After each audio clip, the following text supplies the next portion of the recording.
WNST.net. We're at Greenmount. Ladies and gentlemen, it's taken me 9 years, and I'm going to try to summarize 9 years into 40 minutes with the great Marshal Yanda. Give it up for our how many Pro Bowls now? You don't like to say the number, right? 5. Going on 6. And how many were Hawaii, and how many did you get cheated on? I want to know. I didn't play in one of them, obviously because of a great reason, the Super Bowl, and then that's a good reason not to go. I'd love to have that reason again this year. 1 in Arizona and 3 in Hawaii. That's right. The Arizona one was probably more fun, right? Because the place was packed. It was kind of crazy, right? I remember that. The Hawaii ones are always like Hawaiian. For the players, obviously you love going to Hawaii, and of course. It's fun. But obviously for making money in a fan standpoint, it's better to have them in the United States or in the big fit or the big states. I had a feeling you prefer Hawaii. Yeah, it's great. It's all guys nice. From Iowa appreciate Hawaii. You wouldn't go there without it, I'm just wondering. Does anything look familiar? Much. No, not much. That place is it's special, but yeah, you definitely feel small and it's congested there, but it's definitely a nice place to visit. All right, so I'm going to be really honest and candid with everyone. Marshal video on YouTube. You still young, clean-shaven, beardless. Yeah. Mm-hmm. I will show the picture at some point during the break, and everyone can have a go at it. He liked it so much. We're never going to look that young again. Neither one of us. Well, I just wanted the picture for my wife. She can laugh, and I was a little boy then for sure, 10 years ago. How long you had the beard?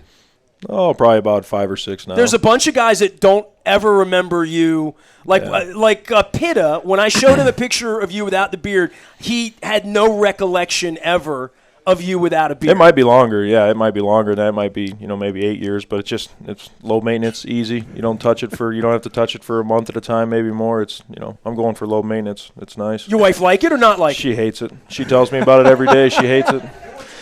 So Weddle's got he's on another level. he can grow a really good one. So yeah. Yeah. Well, we did the Fu Manchu, right? So Pitta and I talked about the legend of the Fu Manchu, and I pulled up some funny pictures, and we laughed, we cried, the whole deal. Flacco's was the best one, right? Out of Pitta, Morgan, Brandon, Ibandejo, he had one? He did. It was really. I don't remember that. He couldn't grow one. It was a weekly. One. Yeah, it was like a little thin, sort of Latino-looking thing that I could grow, but I got bushy. I was kind of shocked, Yeah, Joe had a nice one, that's for sure. I remember that. Yeah. So Pitta told the story about yours icing up in the Denver game. Yep. Like he told a legend. You want to tell that story? Because I never asked you that one. That's a good one. Yeah, just we were playing in Denver and it got into overtime and it was cold. I was actually cold that game and I don't get cold usually. I love the cold, but the sun went down. We were in overtime and before every series I'd take a water bottle and squirt it in my face just to get me aware and ready to roll and just do that stuff so I can just play. Stay focused. Yes, exactly. And as the game wore on, I was doing that every series we'd go in. So sooner or later, that water was, going off my face onto my pads, and just after a while, it was just freezing. And then by overtime, and then going into those overtimes, there was just a crust of ice on my jersey and in my beard. It was. Did you get penalized for that? No, they were complaining to the refs because they really couldn't grab me, which was great. They were sliding off and everything. So another reason we won the Super Bowl. It was awesome. That was such a a great game and great memories for all of us. And that was kind of one of those things, I was all iced up because, it was cold. I wrote 600 pages in Purple Rain 2. Now that you're telling me the story, that story's in the book. And I didn't even think that it could be, but I remember it being told. And there was, there have been so many games. And I guess with New England this week, I feel like I know where to park. I know where to enter. I know where the clam chowder will be. I know my way to. For you guys, and I've been talking about this all week, you walk in that locker room has been the greatest. And it's been the most awful. I remember Ray going out of there saying, go out and do something nice for someone. Do you remember that final speech after the Cundiff-Evans game? And then the next year, they're presenting the trophy down there. So it's really been the best and worst of times, that joint, right? Yeah, for sure. But I still, I love going up there and playing up there. It's one of those fun places to play in an environment. You're going against Tom Brady and the Patriots, and they're a great team. And we always play them really tough, and it's like you said, we've had our highs and lows there, but we're excited about going back up there. Us old guys have been there a bunch of times, and just getting after it, having some fun. Do you talk to the younger guys a little more this week? Because not you, but plenty of teams have had major issues going up there. There's an intimidation factor with some teams, but is that a message you convey to some of the younger guys this week? Just to not feel like it's too big of a moment. No, I mean, obviously when you're on the road for most stadiums in the NFL, it's going to be, sold out, and crowd noise is a big factor in most of the road games you play on. So it's just another road game. And obviously, communication is the most important thing. Just going to be nonverbal mainly because they can't hear and everything's on silent. So it's a different aspect of the game, but it's not, it doesn't change what we have to go up there and do from New England to wherever. So is there something innately comfortable about Pittsburgh, Cleveland, Cincinnati, New England that maybe you don't have when you show up in Dallas for the first time? Well, I mean, you're outside of the road game and treat it as such, and you don't want to think too far about it. You just want to be consistent going there. You understand that it's going to be loud, and we're going to have to communicate, non-verbally and get after it. I mean, you don't want to overcomplicate it.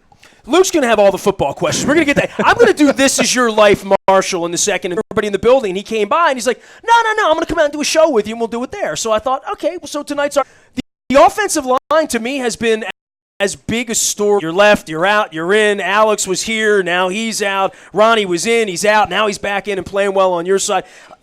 But finally continuity. And other guys have to step up, and those injuries happen all the time. So you have to fight through them sometimes. You have to go through the growing pains of maybe a new guy going in there and not doing as well, and you fight through that. That's part of an NFL season. But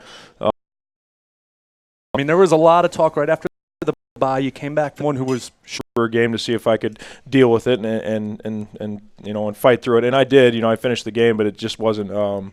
I knew that I wasn't going to be able to hang for the rest of the year. It was just a long year, and at that point I kind of thought I was done. I was going to have to get surgery and get done, and then we had that long. We played Cleveland on Thursday night, and then we had a break for Harbs gave us 3 days off, so I had some time at home with the wife, and we were just trying to think about how I could keep playing, and then just the idea of playing on the other side to flip my shoulders to try it. So I called Juan the next day. It was either that or get surgery, and I want to keep playing and help the team and be out there, and if I can, fight through it. And it's been it's been a learning curve. I'm still awkward as heck, and it was only for a little bit in college. The media guide said you played 4 games in college at left guard. Is that's correct? Right. Yep, that's it. Do you remember any? Was that the first place you played when you got in? Yeah, my first start in college at Iowa was at left guard. But you were a tackle in high school, yeah? Yep, tackle in high school, yep. And then I went from 4 games at left guard to right tackle, and then after that I was at right tackle for the rest of my time in Iowa. I played a little bit at left tackle at the end, but mainly a right-sided player. So, can you prime folks here? We all love football. You've played these, but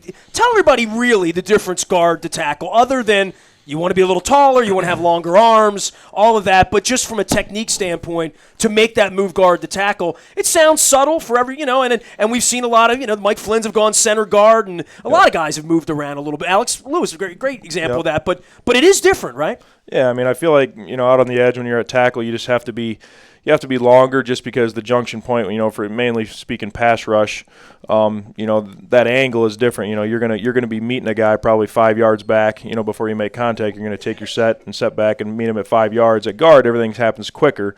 So when you're out there on the edge of tackle, you just have to be longer, have longer arms. It just helps you, and that's why you see mainly the guys that are 6'5" and above play tackle, and I play tackle for a little bit in the NFL too. But it just consistently, sooner or later, I can get it done out there, but it would be nice if I was, maybe 2-3 more inches taller. So just the contact or the junction point of when you meet the defensive player is about, it's probably about 5 yards. At tackle and at guard, they're on you within 2 steps. Bang, it happens fast, and it's more of a, you're not working as edges as much. there's still some good edge rushers inside, but it's mainly when you make contact. As a guard, are you more sore? I almost said sorer, like I'm from Dundalk or something. More sore on Monday or Tuesday as a guard than a tackle? Is that? I feel like in pass rush, in the run games is very similar, but in the pass, it's more physical at guard. But obviously you'll get tackles too, where the guy's got a 5-yard run head start at you and run right in you and try to run you over. So it depends on the guy, but for the most part, I would say, it's more physical at guard. I love the way he talks about it. Hey, guy, you're 6'5", you just try to run you over, what you do for a living. It is a specialized sport. It is. Yep, how much more difficult has it been to flip sides? You've done guard to tackle, back to guard. You've done that, and you've done it really well, but I think most laymen who just watch offensive line play from afar, they don't realize how challenging it is to go from the right side to the left side. Yeah, I would say, it's not as drastic as going from, writing with your right hand to going with your left, but I mean, it's very similar in that aspect of it. Just, your feet are flipped, and then, just the way you set with your feet, it feels awkward as heck, flipping your stance, because you're always staggered in your stance. So it's, you're never parallel. So when you're moving your feet, you're going from, you're moving them in a bunch of different angles. So it's not, it takes some time, and I'm still awkward, like I said, when I'm out there. You just, you're trying to stay square, stay in the right spot and let my feet, just stay in front of the guy. And sometimes they're a little out of, all over the place out there at left guard, but as long as I'm staying in front of them, that's the only thing that matters right now. Has this given you more appreciation for what a former teammate of yours did, Michael Orr, who didn't always get credit here that he probably deserved in the difficulty of going